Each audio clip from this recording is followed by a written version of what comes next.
everybody. Welcome back to another episode of the White Mountain Endurance Podcast. I'm your host, Patrick Caron, joined by Marylyn Styles, our wonderful race director. Good morning, Marylyn. Good morning.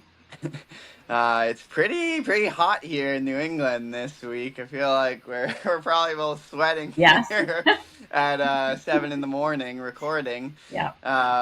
But yeah, no, looking forward to an exciting race weekend ahead with Race the Cog coming up this Saturday morning.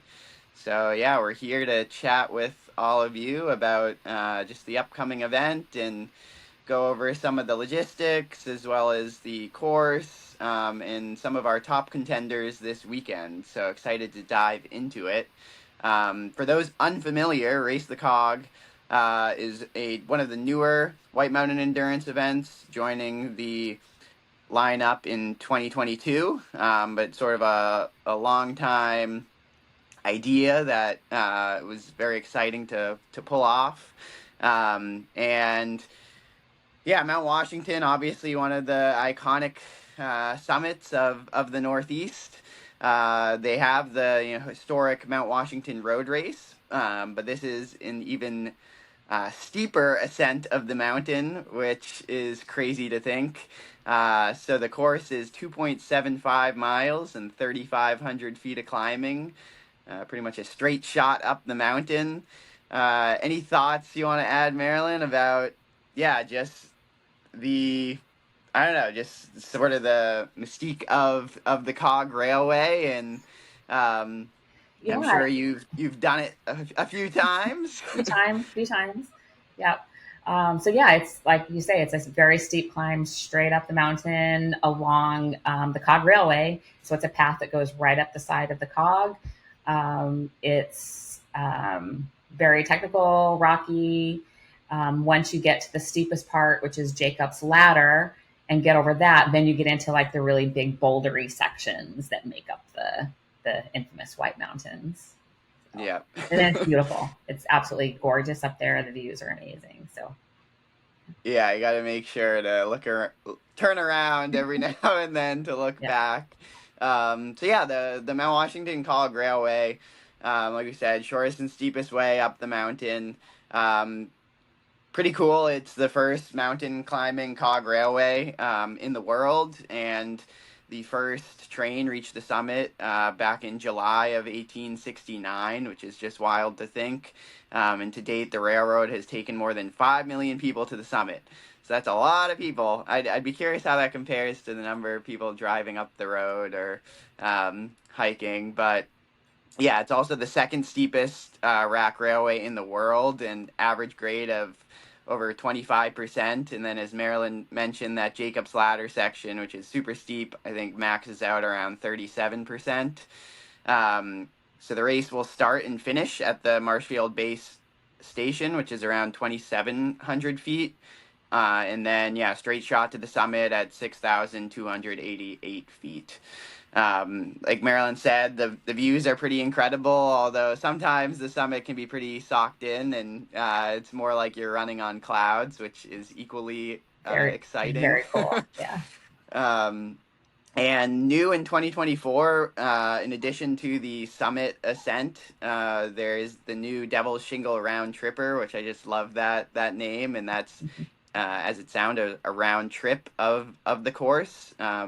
So for those doing the summit ascent, after you hit the summit, you take the Cog Railway back down to the base. But if you're feeling extra bold, you can just throw yourself off the mountain and run down with the descent. And some of the history there is really cool with the Devil's Shingle Round Tripper. The name is inspired by these like slide boards that workers would take to descend down the mountain, and I looked up how fast they would go down, and the record sliding down the mountain, 2 minutes and 45 seconds. Wow. An average speed of more than 60 miles per hour, which, holy smokes, that's amazing. Wild, like a roller coaster. Let's dive into some of the schedule of the weekend. If you want to kick us off there, Marylyn. Sure. Yeah. So everything happens on Saturday, the 28th. and right there at the Cog Railway at the base station. And we have packet pickup on Saturday morning from 7 a.m. to 9 a.m. And when you arrive to the Cog base station, the parking will be in the lower lot, and we will have a sign pointing you to that lot. And there's also a parking attendant too, who, if you have any questions, he'll be able to, point you in the right direction. So once you park in the lower lot, it's just a very short walk up to the base station, and everything takes place behind the building, right along the tracks. And you'll see it as soon as you walk behind the base station. You'll see we'll be all set up back there with the start line, and we'll have the tent there for your packet pickup. And then the elite wave starts at 9 a.m. and the next wave starts at 9:15, and then the chill wave starts at 9:30 a.m.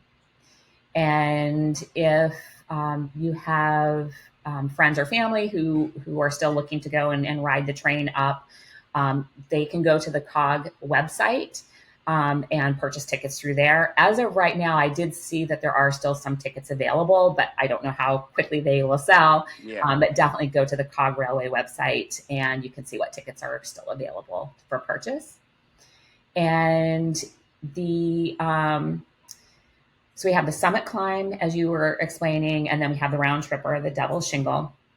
If you're doing if you're doing the summit climb, your registration does include your ticket, your train ticket back down to the base station after you cross the finish line at the summit.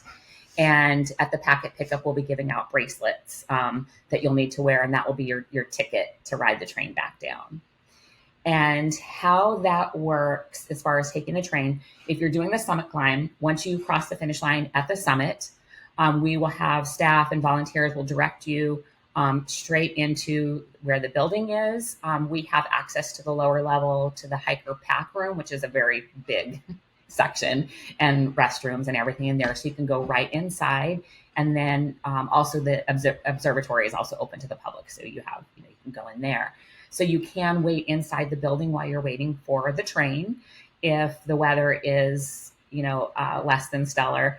As of right now, it's looking like some light rain in the 60s, low winds. Obviously, as we all know, we have to wait till we get closer to the day to get the exact weather, but that's what it's looking like right now. We are not able to send drop bags up to the summit. So you will want to make sure that you put whatever you need in your running pack. We do recommend, carrying a lightweight rain jacket, windbreaker, space blanket. We will also have space blankets as well, but we do encourage you to have one in your pack, as well as, at least like 200 calories and, a liter of water or some kind of hydration. At least keep that on you. But at the summit, you do not have to wait outside for the train. You can go right inside the building and you can wait in there. So, and is there a set schedule for when the trains are leaving the summit? So the trains, the COG has trains scheduled to depart the base station every hour to head up to the summit. And then when the trains arrive at the summit, because they will be taking, passengers up, when the train arrives at the summit, there's a 1 hour layover so that whoever's riding the train up has time to, hang out up at the summit for a bit. So then the trains come back down. So as soon as there's a train available, if you're up there, once you finish, the next train that's ready to leave, you can board any train that there's a seat available.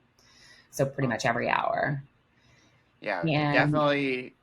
Yeah, just to reiterate, encouraging people to spectate on the trades is, such a unique aspect of this event, I think, just to be able to, ride alongside the participants as they make their way up the mountain cheer out the windows. They love it. Yeah, the runners really like that. So, and we will have an aid station at Wambeck Station, which is about 0.9 miles up from the start. And we'll have the usual hydration, water, Tailwind, various sodas, Coca-Cola, ginger ale, Mountain Dew, and then also various snacks like the typical chips, cookies, trail mix, fruit snacks. and pretzels. And then we'll also have some fresh fruit, watermelon, oranges, and Nice. bananas. So we will have that there. And then also we'll have that again up at the summit. We'll have the same aid station up there with the same hydration and snacks. And so for the double shingle round trippers, once you cross the mat, the timing mat up at the summit, then you turn around and come back down. And again, there's no rules. You can, if you want to take a break up there and hang out for a little bit, you're welcome to. You can, if you need the building, if you need the restrooms or anything like that, and then just come back, cross over the mat to head back down, and you'll come back through the Wamback aid station again. So if you do need some, more hydration or snacks on the way down, you will cross through the Wamback station. That will stay open until the last runner comes through on the descent.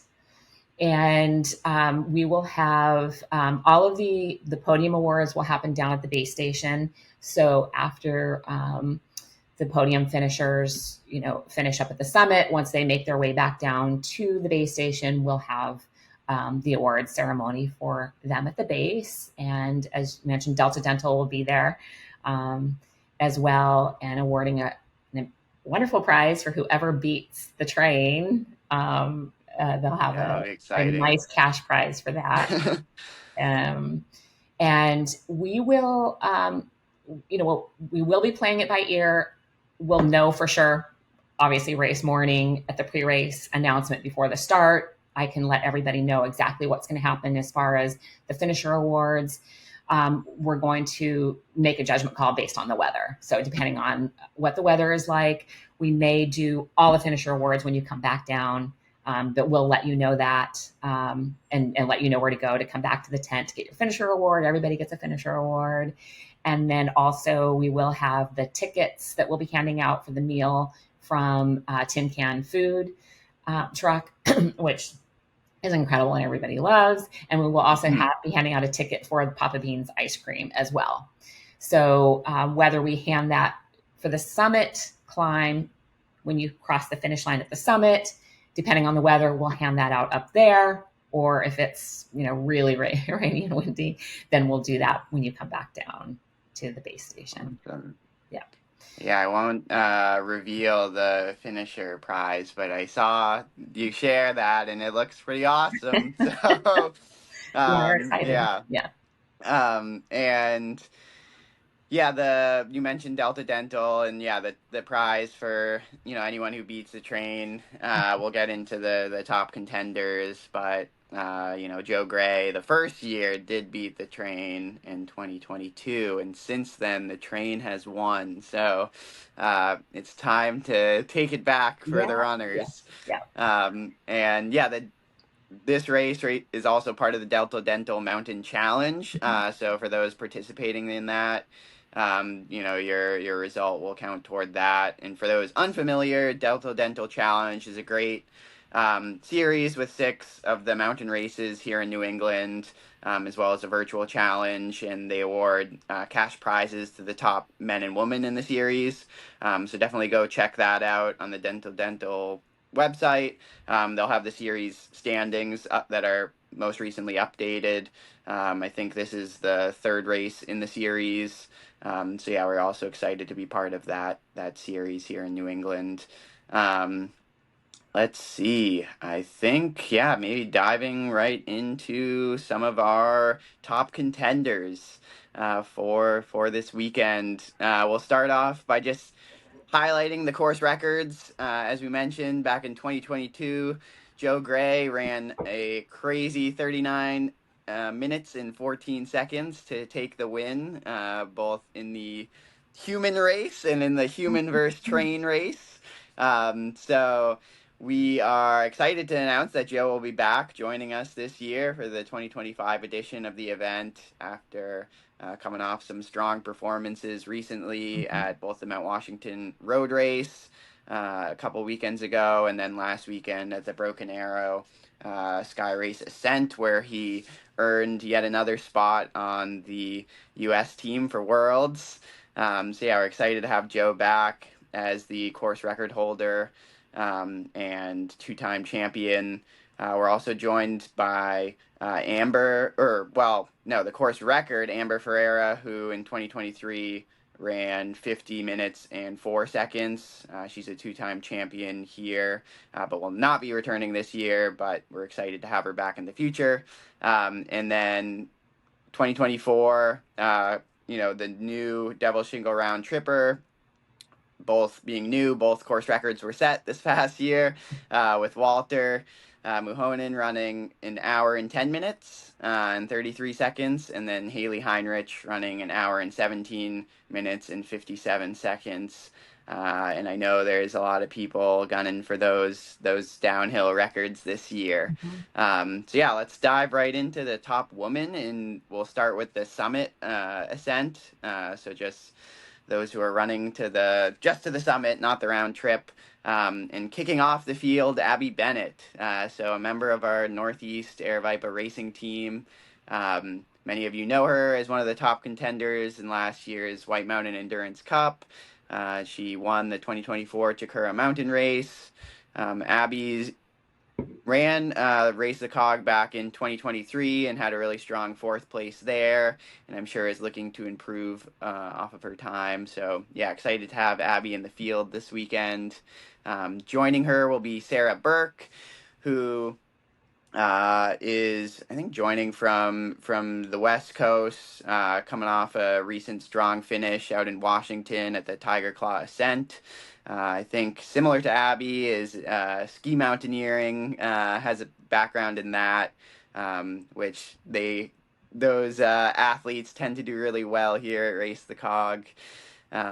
Also Christian Doneski, who won the first edition of the event back in 2022, so it'll be great to have her back. And then Sarah Caney, who was third here in 2022 and also recently coming off a podium finish at the White Lake Ultras in our 6-hour event. Yeah, those are some of our top women in the field. And top men, like we mentioned, Joseph Gray, course record holder.